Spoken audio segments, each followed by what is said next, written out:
নমস্কার, আপনারা দেখছেন বেঙ্গল টিভির নটার বাংলায় আপনাদের সাথে আমি অনুভব।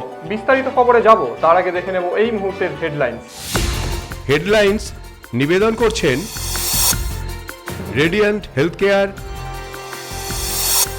এবং মা তারা মোটরস। উত্তরবঙ্গ থেকে পথশ্রী প্রকল্পের উদ্বোধন মুখ্যমন্ত্রীর। উদ্বোধন অনুষ্ঠান মঞ্চ থেকে কেন্দ্রীয় সরকারকে আক্রমণ মমতা বন্দ্যোপাধ্যায়ের।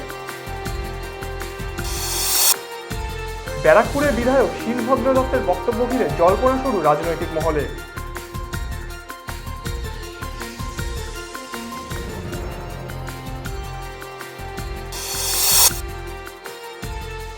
মুখ্যমন্ত্রীর পুজোর অনুদানের ঘোষণার পর থেকে পুজোর কাজের বরাত পেয়ে খুশি শিল্পীরা।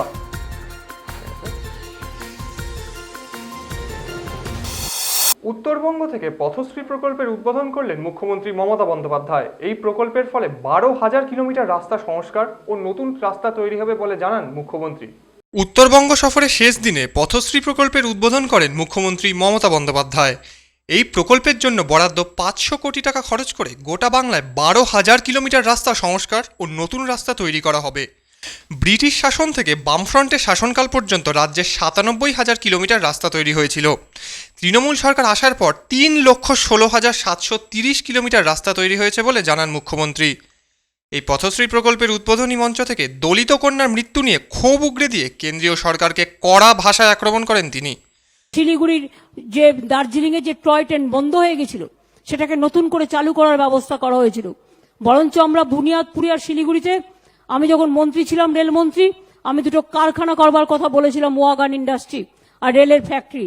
সে দুটো গভর্নমেন্ট করেনি, সেন্ট্রাল গভর্নমেন্ট, কিন্তু আমি করে দিয়ে এসেছিলাম সমস্ত কিছু। আমি আপনাদের কাছে তাই বলবো যে আমাদের দ্বারা যা যা করা সম্ভব সবটাই আমরা করেছি। আজকে চা বাগানে যত চা বাগান শ্রমিক আছে, चा सुंदरी प्रकल्प करा हुए चाय बागान के लिए चाय सुंदरी प्रोजेक्ट बनाया है। इसमें क्या है, जिसको पास कोई घर नहीं है चाय बागान में है, उसके लिए हम घर बना देंगे। हम पहले जो 7 चाय बागान बंद पड़ा है उसको करेंगे। इसका बाद में 3 साल का अंदर हर चाय बागान में हम कर देंगे। इसका नाम है चाय सुंदरी। चा बागाने घर करे देওয়া হয়েছে চা শ্রমিকদের জন্য।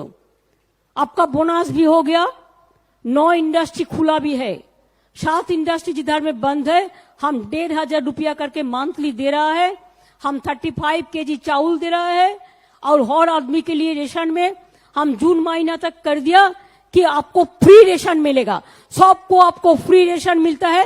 अब देखो और कोई स्टेट में नहीं है। Bureau report, Bengal TV. কৃষি বিলের প্রতিবাদে লাঙল নিয়ে সবজির মালা গলায় পড়ে অভিনব প্রতিবাদ মিছিল তৃণমূলের। ব্যারাকপুর তালপুকুর মোড় থেকে মিছিল শুরু হয়ে শেষ হয় ব্যারাকপুর স্টেশনে। কৃষি আইনের প্রতিবাদে ব্যারাকপুর শহর যুব তৃণমূল কংগ্রেস ও টিটাগড় শহর তৃণমূল কংগ্রেসের প্রতিবাদ মিছিল ব্যারাকপুর তালপুকুর থেকে। কেন্দ্রীয় সরকারের কৃষি আইনের বিরোধিতা করে এবার ব্যারাকপুর বিধানসভা এলাকার ব্যারাকপুর শহর তৃণমূল যুব কংগ্রেস ও টিটাগড় শহর তৃণমূল কংগ্রেসের কমিটির উদ্যোগে প্রতিবাদ মিছিল আয়োজিত হলো। ব্যারাকপুর তালপুকুর থেকে ব্যারাকপুর রেল স্টেশন পর্যন্ত চলল এই মিছিল। মিছিলের অগ্রভাগে অভিনবভাবে লাঙল কাঁধে নিয়ে ও গলায় সবজির মালা পরে মিছিলে নামেন কৃষকেরা। এই দিনে প্রতিবাদ মিছিল নিয়ে বলতে গিয়ে ব্যারাকপুর শহর তৃণমূল যুব কংগ্রেসের সভাপতি উত্তম দাস জানান, এটা আমাদের মিছিলটা হচ্ছে কৃষি বিলের বিরুদ্ধে এবং বেসরকারিকরণের বিরুদ্ধে। আজকে কৃষি বিল যেভাবে পরপর 3টে কৃষি বিল ওনারা করেছে, তাতে কৃষকরা বিক্রি হয়ে যেতে হবে এবং তারা গরিব আরও গরিব হয়ে যাবে। সেই জন্যই আজকে আমাদের এই প্রতিবাদ মিছিল কেন্দ্রীয় সরকারের বিরুদ্ধে। কেন্দ্রীয় সরকার প্রত্যেকটা জিনিস যেভাবে জনস্বার্থ বিরোধী যে বিলগুলি বের করছে তারই বিরুদ্ধে আমাদের লড়াই, এটা লাগাতার লড়াই। এটা আমরা ব্যারাকপুর বিধানসভা, টিটাগড় এবং ব্যারাকপুর মিলে আমরা এই মিছিলটা করছি। আমাদের এখানে টিটাগড় এবং ব্যারাকপুরের যারা নেতৃত্ব আছে, যারা কাউন্সিলর আছে, সকলেই আছে এবং সাধারণ মানুষ, কর্মী সকলেই এই মিছিলে আজকে যোগদান করছে। এছাড়াও ব্যারাকপুর মহকুমার আইএনটিটিউসির সভাপতি লালন পাসওয়ান জানান, যত সরকারি জিনিস বেসরকারি করে দিচ্ছে, রেল থেকে নিয়ে ব্যাংক থেকে নিয়ে সব কিছু বেসরকারি করে দিচ্ছে। এর কোনো নেই, সিস্টেম নেই। আমরা 64 বছরে আমার বয়স হয়েছে, কিন্তু এইরকম বাজে প্রধানমন্ত্রী, এরকম থার্ড ক্লাস প্রধানমন্ত্রী আমি কোনোদিন দেখিনি। নরেন্দ্র মোদী এর মতন বাজে লোক, কারণ আমারও বয়স হয়েছে অনেক। আর এই কবে যাবে তবে মানুষ শান্তি পাবে, তাহলে শান্তি পাবে না। জিবাপি রিপোর্ট, বেঙ্গল টিভি। ব্যারাকপুরের বিধায়ক শিলভদ্র দত্তের বক্তব্য ঘিরে জল্পনা শুরু রাজনৈতিক মহলে। যদিও শিলভদ্র দত্তের ঘোষণা তিনি তৃণমূলেই আছেন, তার বক্তব্যের ভুল ব্যাখ্যা করেছে মিডিয়া। ব্যারাকপুরের বিধায়ক শিলভদ্র দত্তের বক্তব্য ঘিরে ফের জল্পনা শুরু হয়েছে রাজনৈতিক মহলে। বুধবার সন্ধ্যায় ব্যারাকপুর সংহতি ক্লাবের মঞ্চে বিধায়কের পুজো উপহার বিতরণী অনুষ্ঠানে বক্তব্য রাখতে গিয়ে তিনি বলেন, বিধায়ক হিসাবে এটাই আমার শেষ অনুষ্ঠান, এরপর নতুন বিধায়ক আসবেন, তিনি অনুষ্ঠান করবেন। নির্বাচনে জেতার পরে এটাই লাস্ট দুর্গাপুজো, যার পরে 2021-এর নির্বাচনের আগে আর কোনো পুজো আসবে না। তাই সেই পুজোর অনুষ্ঠানে নতুন প্রার্থী দাঁড়াবেন, নতুন প্রার্থী আসবেন, তিনি ভোটে দাঁড়াবেন, জিতবেন। সেই মানুষটাই এসে আপনাদের কাছে আবার নতুন করে এই কাজগুলো করবেন। হয়তো আমার জন্য এই পুজোর আগের এই প্রোগ্রামটাই হয়তো শেষ, কারণ আগামী নির্বাচনের কি ফল হবে সেটা আপনারা ঠিক করবেন। তাই সেদিক দিয়ে আমি প্রত্যেককে অভিনন্দন জানাচ্ছি। 10 বছর আপনাদের সঙ্গে ছিলাম, 10 বছর আজকে আপনাদের সঙ্গে আছি। চেষ্টা করেছি অনেক কিছু করার, কিন্তু অনেকটাই করতে পারিনি।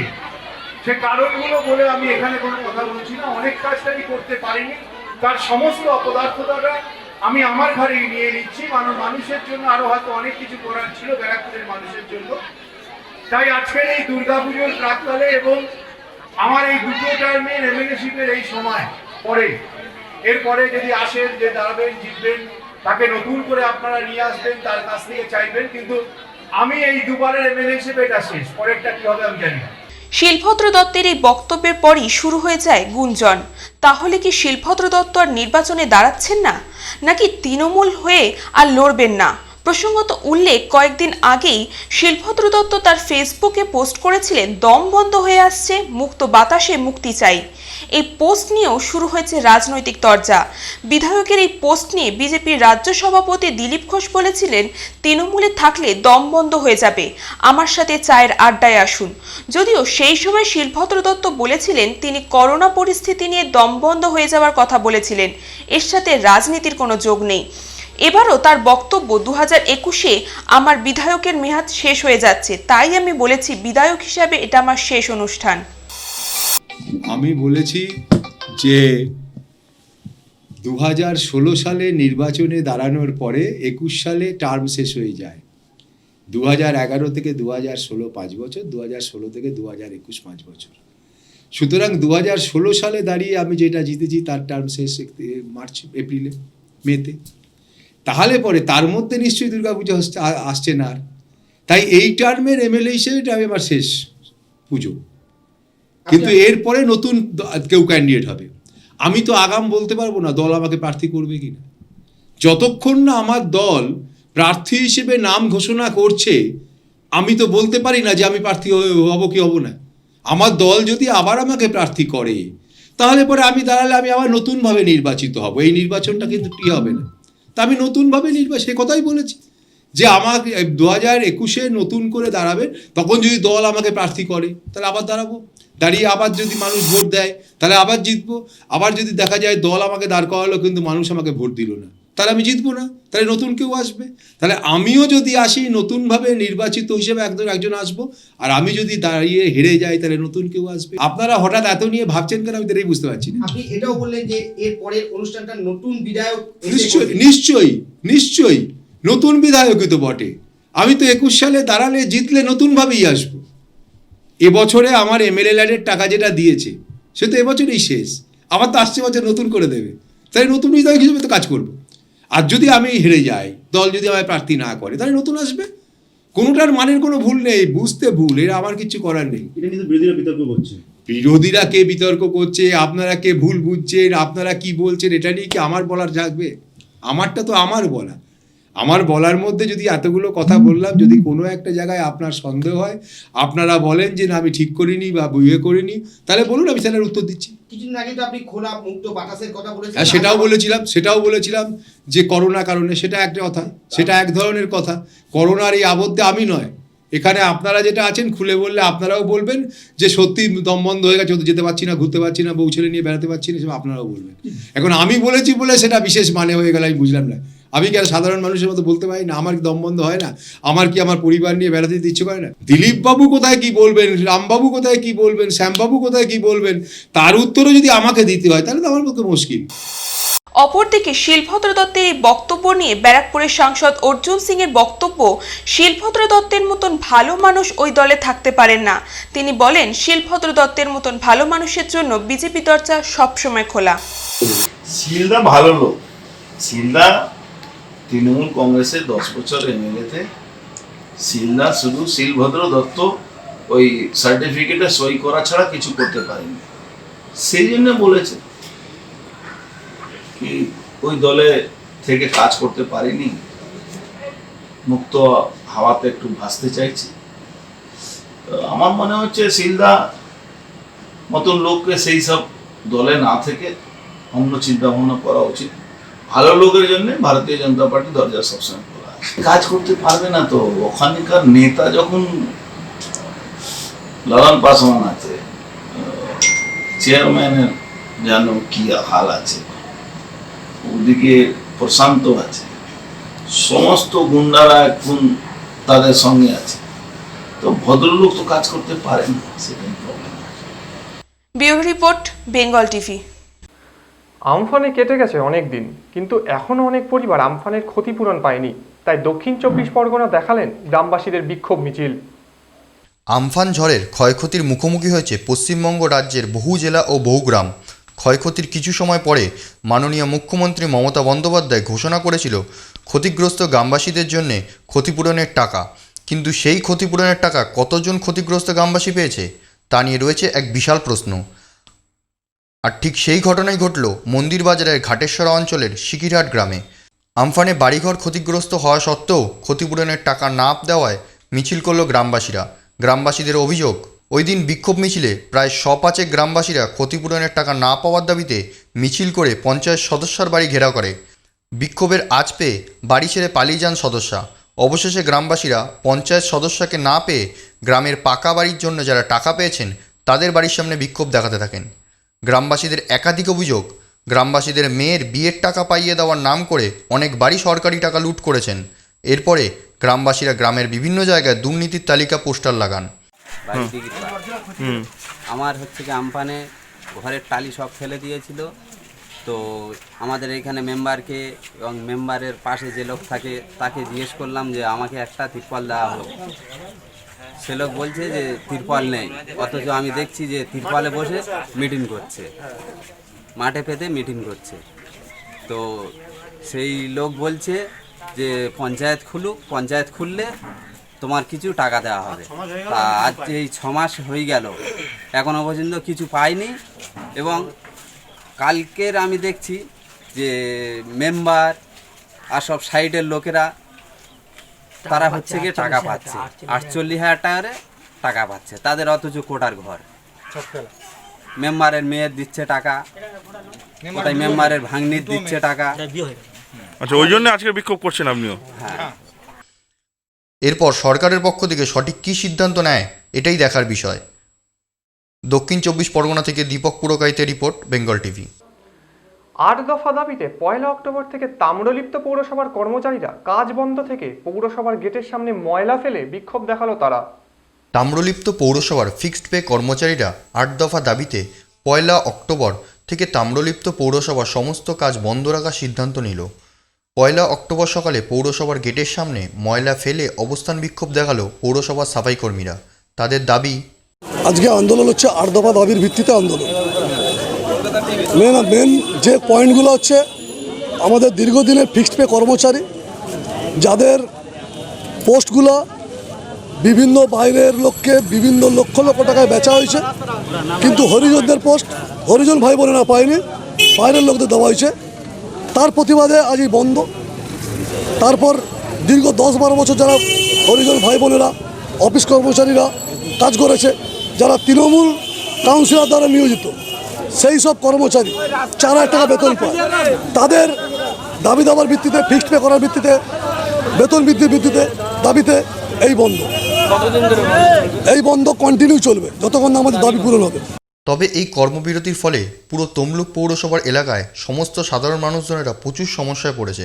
অবস্থান বিক্ষোভ না ওঠা পর্যন্ত পৌরসভা এলাকায় ময়লা পরিষ্কার না হওয়ার ফলে ময়লা জমে রয়েছে দীর্ঘক্ষণ ধরে। এখন দেখার বিষয় তমলুক শ্রমিক কর্মচারীদের সমস্ত সিদ্ধান্ত মেনে নেয় কিনা তমলুক পৌরসভার প্রধান। পূর্ব মেদিনীপুর থেকে অঞ্জন মাইতির রিপোর্ট, বেঙ্গল টিভি। 100 বছরের পুরনো ব্যারাকপুর আদালতে দ্বারোদ্ঘাটন হলো বৃহস্পতিবার। হাজার আন্দোলনের পর এই শুভ সূচনায় খুশি সমস্ত বিচারকগণ।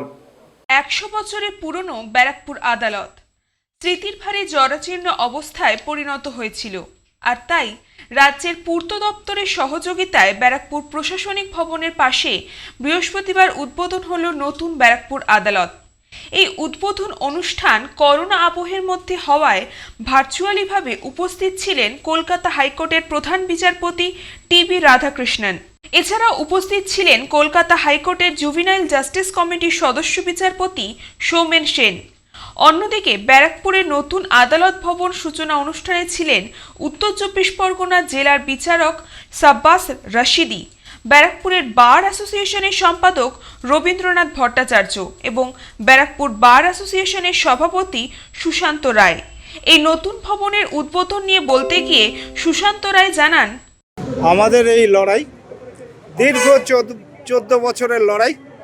এই লড়াই ব্যারাকপুর কোর্টে আপামর আইনজীবী, মোহরার, ভেন্ডার, টাইপিস্ট সহ ব্যারাকপুরের সমস্ত বিচারপ্রার্থী মানুষ সহ ব্যারাকপুরে আদালতে বিচার ব্যবস্থার সঙ্গে যুক্ত মাননীয় বিচারপতি মহোদয়দের এটা একটা সম্মানের লড়াই। সেই লড়াইয়ে আমাদের এই জয় একটা ঐতিহাসিক সন্ধিক্ষণ, ঐতিহাসিক মুহূর্ত। এই জয় শুধু আইনজীবীদের জয় নয়, এই জয় আইনজীবী, মোহরার, টাইপিস্ট, ভেন্ডার সহ আমাদের যে বিচারপতি মহোদয় তারা যেভাবে আমাদেরকে অনুপ্রেরণা জুগিয়েছেন এবং যে বিল্ডিংয়ের শিলান্যাস হয়েছিল 2007 সালে, সেই বিল্ডিং সম্পন্ন করার জন্য আমাদের বর্তমান সরকারের মাননীয় মুখ্যমন্ত্রী বিল্ডিংটা সম্পন্ন করার জন্য 10,37,00,000 টাকা বরাদ্দ করে আমাদেরকে গর্বিত করেছেন এবং তার জন্য আমরা ওনার কাছে কৃতজ্ঞ। অপরদিকে ব্যারাকপুর বার অ্যাসোসিয়েশনের সম্পাদক রবীন্দ্রনাথ ভট্টাচার্য জানান, অনুভূতি ভীষণ সুন্দর যে একটা নতুন বাড়িতে মানুষ যখন যায় তখন যে অনুভূতি হয় উৎফুল্লতার থাকে। আপনারা দেখতে পাচ্ছেন যে আজকে আইনজীবীদের মধ্যে, সাধারণ মানুষের মধ্যে আজকে একটা আলাদা আনন্দ। এই আনন্দ সকলের সাথে আমিও উপভোগ করছি। আমাদের 16টা এখানে কোর্ট হয়েছে, 7টা এডিজে কোর্ট, 6টা জেএম কোর্ট এবং 2টো সিভিল জাজ কোর্ট এবং একটা পক্সো কোর্ট। দীর্ঘদিনের লড়াইয়ের অবসান হলো বৃহস্পতিবার, আর এই দীর্ঘ লড়াইয়ের পর এই আদালতের উদ্বোধনে খুশি সমস্ত আইনজীবী মহল। সুমিতের সাথে কৃষ্ণাপালিতে রিপোর্ট, বেঙ্গল টিভি। সমাজের মহিলাদের সুরক্ষার্থে রাজ্য ক্রীড়া প্রতিমন্ত্রীর উদ্যোগে বৃহস্পতিবার একটি সাইকেল প্রচার অভিযান করা হলো। সমাজে বারবার একের পর এক ঘটে চলেছে মহিলাদের উপর অসামাজিক কার্যকলাপ, আর তাই মহিলাদের সুরক্ষা দিতে দুর্গা বাহিনী তৈরি করলেন রাজ্যের ক্রীড়া প্রতিমন্ত্রী লক্ষ্মীরতন শুক্লা। বৃহস্পতিবার সকালে হাওড়া ব্রিজের কাছে মাতঙ্গিনী হাজরার মূর্তির পাদদেশ থেকে একাধিক মেয়েদের নিয়ে একটি সাইকেল মিছিল করেন মন্ত্রী। এদিনের এই সাইকেল মিছিল হাওড়া ব্রিজ থেকে শুরু হয়ে কালীঘাটের কালী মন্দির হয়ে ব্যারাকপুরের গান্ধী আশ্রম পর্যন্ত এসেছিল। এই সাইকেল প্রচার অভিযানে শেষে ক্রীড়া প্রতিমন্ত্রী লক্ষ্মীরতন শুক্লা জানান, কারণ অনেক বড় কারণ আছে আমাদের দেশে, শুধুমাত্র আজ নয় কিন্তু জীবনভর থেকে বহু বছর ধরে আমাদের দেশে যেভাবে আমরা অনেক কিছু শুনি যেটা বলতেও মুখ থেকে বলতেও খারাপ লাগে, রেপ আর ধর্ষণ, তারপরে যেরকম অত্যাচার হয় নারীর উপরে। তুমি জানো আমাদের LRS বাংলা স্পোর্টস একাডেমি, ওখান থেকে আমরা প্রত্যেক বছর 4-5টা এরকম কজ নিয়ে আমরা রাস্তায় সাইকেল চালাই। সো আমরা চাই কি আমাদের দেশে মহিলাদের উপরে কোনো অত্যাচার হবে না, সে দাবি নিয়ে কারো এগেনস্টে প্রোটেস্ট নয়, আমরা নিজের সমাজকে আরও সচেতন করতে চাইছি। এই জন্য আমার এই বাচ্চা বাচ্চা মেয়েদের সাথে আজকে সাইকেল চালাতে যাব। আর এই জন্যেই এই দুর্গা সেনা মানে হচ্ছে কি, বাড়িতে যখন আমাদের বাড়িতে যখন মেয়ে হয় আমরা সবাই বলি ঘর মে লক্ষ্মী আয়া হ্যায়, বাড়িতে লক্ষ্মী এসেছে। কিন্তু সেই লক্ষ্মীকে যখন এইভাবে দুনিয়া ছেড়ে চলে যেতে হয়, আর আমার মনে হয় কি এই জিনিসটার জন্যই আমরা আজকে সাইকেল চালিয়ে আমাদের নিজের রাগটা আমরা দেখাচ্ছি। আমরা রাস্তা জ্যাম করে দেখাচ্ছি না, আমরা কাউকে জ্বালিয়ে দেখাচ্ছি না, আমরা সাইকেল চালাবো, সাইকেল চালিয়ে এই রাগটা আমাদের দেখাবো। এই অভিযানে সামিল এক অভিযাত্রী জানান, হ্যাঁ জানি, নিশ্চয়ই জানি। আমরা এই র্যালিতে এসেছি কারণ কি কিছুদিন আগেই মনীষা বলে একটি মেয়ের সাথে খুব বাজে ধর্ষণ হয়েছে, যেটা আমাদের অনেক দিন ধরেই চলছে ইন্ডিয়াতে, যেটা আমাদের যেন না হয় সেটার জন্য আমরা বেরিয়েছি। শুধু ওর নয়, এটা আমাদের সাথেও হতে পারে, আপনাদের বাড়ির সাথেও হতে পারে, যেটা কোনোদিন যেন না হয়, তাই জন্য এটাই আমাদের করা। আর শুধু এটা নয়, আমাদের আগে অনেকবারই এরকম হয়েছে, যেটা থেকে আমরা নিজেকে প্রোটেস্ট করতে চাই, নিজেরা আমরা বলতে চাই যাতে না হয়, সেই জন্যই আমাদের এটা র্যালিটা বের করা। হাওড়া থেকে জি ঝাই রিপোর্ট, বেঙ্গল টিভি। এখন সময় ছোট একটা বিরতির, ফিরে আসছি বিরতির পর। কোথাও যাবেন না, দেখতে থাকুন বেঙ্গল টিভির নটার বাংলা। বেঙ্গল টিভির শারদ সম্মানে অংশগ্রহণ করতে ইচ্ছুক পুজো কমিটিরা আজই যোগাযোগ করুন এই নাম্বারে 9830782600। জ্যোতিষ, বুটিক, রূপসজ্জা সহ যে কোনো লাইভ বা রেকর্ডিং অনুষ্ঠানের জন্য আজই যোগাযোগ করুন 9748532498 এই নাম্বারে। সাংবাদিকতা ও অ্যাঙ্কারিং করতে আগ্রহীরা হাতে কলমে শিক্ষা নিতে আজই যোগাযোগ করুন বেঙ্গল টিভির অফিসে। আমাদের ফোন নাম্বার 9830782600। স্বাস্থ্যই সম্পদ, আপনার স্বাস্থ্য সুস্থ রাখার সঠিক ঠিকানা রেডিয়েন্ট হেলথ কেয়ার। আধুনিক প্যাথোলজি, আধুনিক মানে ইউজি, ডিজিটাল এক্সরে, অভিজ্ঞ চিকিৎসক মণ্ডলী সুপরামর্শ নিতে যোগাযোগ করুন ডক্টর BN বোস হাসপাতালের পাশে 9874418687।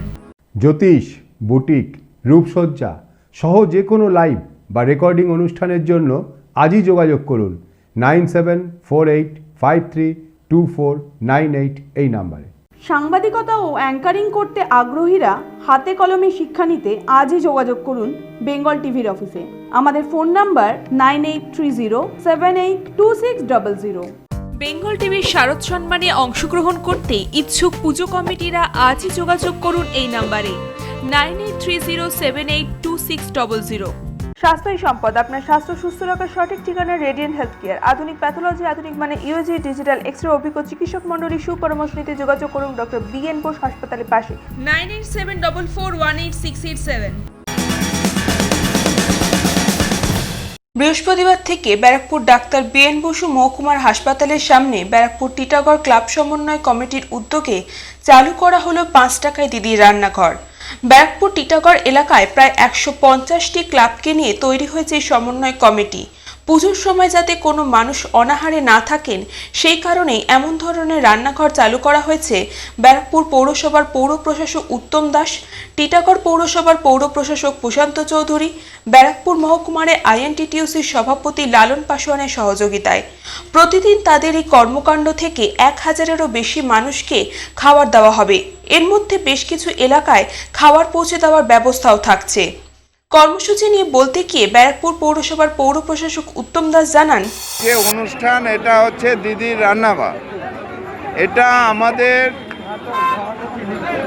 আমি ব্যারাকপুরের প্রশাসক উত্তম দাস, টিটাগড়ের প্রশাসক মাননীয় প্রশান্ত চৌধুরী এবং আমাদের সাব ডিভিশনাল INTTUCর সভাপতি মাননীয় লালন পাসোয়ান মহাশয়, 3 জনের উদ্যোগে 31 দিন ধরে আমরা মানুষের সাথে মানুষের পাশে, কোনো মানুষ যাতে উৎসবের যে মাস সেখানে না খেয়ে থাকে, অনাহারে না থাকে, সেটা হচ্ছে আমাদের মূল প্রচেষ্টা হচ্ছে এটা। প্রতিদিন এখান থেকে আমরা 1000 মিনিমাম 1000 লোককে আমরা এখান থেকে অন্ন ব্যবস্থা করব এবং এখান থেকেই পুজোর মরশুমে বস্ত্রদান হবে। কারণ আমরা দেখেছি সারা ভারতবর্ষ তথা আমাদের পশ্চিমবঙ্গ তথা আমাদের ব্যারাকপুরে যেভাবে বেকার সমস্যা বেড়েছে, গরিব আরও গরিব হচ্ছে, কেন্দ্রের জনস্বার্থ বিরোধী নীতির জন্য। যেমন আপনারা ধরুন এই যে ট্রেনটা যে চলছে না, প্রত্যেক কটা স্টেশনে মিনিমাম 100 করে হকার, তারা একদম বেকার, তারা ভীষণভাবে না খেয়ে আছে। তাছাড়াও যেসব ছোটোখাটো কোম্পানিতে লোকেরা কাজ করে কলকাতায় গিয়ে, সেগুলিও বন্ধ হয়ে আছে, লোকে ভীষণভাবে কষ্টে আছে, অনাহারে আছে। তা আমাদের প্রচেষ্টা যে তাদের পাশে থাকা, এবং আমাদের নেত্রী মমতা বন্দ্যোপাধ্যায় সবসময় এক কথা বলেন, শুধু রাজনীতি নয়, মানুষের পাশে এবং মানুষের সাথে। তাই আমরা ব্যারাকপুর টিটাগড় মিলে প্রায় 150টি ক্লাবকে নিয়ে আমরা একটা সমন্বয় কমিটি করেছি। সেই ক্লাব সমন্বয় কমিটি করে আমরা নিজেরা তার উদ্যোগ নিয়ে আমরা এই কাজটা করছি। এছাড়াও টিটাগড় পৌরসভার পৌর প্রশাসক প্রশান্ত চৌধুরী জানান, যে সিপিএম 20 টাকা দিচ্ছে, আমরা 5 টাকা দিচ্ছি, এটা 20 টাকা 5 টাকার ব্যাপার না। ব্যাপার হচ্ছে আমরা যারা মানে দুর্গা পুজোর সঙ্গে জড়িত এবং আমরা যারা পশ্চিমবঙ্গে বসবাস করি, আমরা সবাই চাই মানে পুজোর সময় বাইরে খাওয়ার আমাদের একটা অভ্যাস আছে। কিন্তু লকডাউন পরিস্থিতিতে, যেটা আমাদের উত্তম দাস বললেন যে প্রায় প্রতি মানে স্টেশনে 100 হকার, এরকম বহু কারখানা, বহু লোক কাজ পাচ্ছে না, বহু মানে অটো টোটো চলতে পারছে না যাত্রীর অভাবে, তারা খেতে পাচ্ছে না, তারা বাইরে গিয়ে কী করে খাবে? সেই তারা যাতে সেইটা উপভোগ করতে পারে, সেটাও আমাদের একটা লক্ষ্য আছে। এটাই আমাদের মাননীয় মুখ্যমন্ত্রীর নির্দেশ যে পুজোর সময় মানুষ প্রতিবার পুজোতে যেভাবে তারা পুজো কাটাতো, সেইভাবে যাতে তারা পুজো কাটাতে পারে তার ব্যবস্থা করার চেষ্টা করতে বলেছে। তারই অঙ্গ হিসাবে আমি, লালন পাসওয়ান এবং উত্তম দাস। প্রীতম পালের রিপোর্ট, বেঙ্গল টিভি। মুখ্যমন্ত্রীর পুজোর অনুদানের ঘোষণার পর থেকে পুজোর কাজ করতে পেরে খুশি শিল্পীরা। শিল্পীদের গলায় মুখ্যমন্ত্রীর প্রশংসার সুর। দুর্গাপুজো নিয়ে মুখ্যমন্ত্রীর ছাড় পাওয়ার পর যেন রাতারাতি সুদিন ফিরে এসেছে পূর্ব মেদিনীপুর জেলার মহিষাতলের চক্রবর্তী পরিবারে। পুজোর সময় কুটির শিল্পের মাধ্যমে যা আয় ইনকাম হতো তা দিয়েই চলত সারা বছর। কিন্তু দীর্ঘ কয়েক মাসের লকডাউনের ফলে এবছর দুর্গাপুজোয় একাধিক কাটছাঁট করেছে পুজো উদ্যোক্তারা। তাই প্রথম থেকে সেভাবে অর্ডার আসেনি শিল্পের কাজে। তবে দুর্গাপুজো নিয়ে মুখ্যমন্ত্রীর সবুজ বার্তা পাওয়ার পরই ইতিমধ্যে সাড়ে সাড়ে অর্ডার আসতে শুরু করেছে শিল্পীদের কাছে, যার ফলে কার্যতও বলা চলে রাতারাতি একেবারে সুদিন ফিরে এলো পরিবারের মুখে। বাঙালির শ্রেষ্ঠ উৎসব দুর্গাপুজো। প্রায় সব বাঙালি অপেক্ষা করে থাকেন পুজোর এই কয়েকটা দিনের জন্য। প্যান্ডেলে প্যান্ডেলে ঠাকুর দেখা, জমিয়ে আড্ডা মারা, সমস্ত কিছুই পুজোর এক অন্যতম অঙ্গ। কিন্তু চলতি বছরে এই পুজোর সাজসজ্জার পেছনে যে সমস্ত শিল্পীদের এক বিরাট বড় অবদান থাকে, তাদের মধ্যে কেমন যেন অন্ধকার নেমে এসেছিল। পুজো দিনের পর দিন এগিয়ে এলেও সেভাবে অর্ডার নেই শিল্পীদের কাছে। দুর্গাপুজোর মণ্ডপে বিভিন্ন সাজসজ্জা গ্রাম বাংলার কুটির শিল্পীদের হাত ধরেই উঠে আসে। জুটের তৈরি নানা রকমের কারুকার্যে চোখ ধাঁধিয়ে ওঠে মণ্ডপ। এছাড়াও জুটের তৈরি নানা ধরনের উপহার সামগ্রী পুজোর সময় বেশ দেদার বিক্রিও বাটা হয়, যার জন্য পুজোর প্রায় 5-6 মাস আগে থেকেই চলে শিল্পীদের প্রস্তুতি। শিল্পী পাড়ায় লেগে যায় কাজের ধুম। নাওয়া খাওয়া ছেড়ে হাতের নিপুণ কারুকার্য শিল্প তৈরিতে ব্যস্ত থাকেন শিল্পীরা। কিন্তু সেই জায়গায় চলতি বছর কেমন যেন ভিন্ন চিত্র।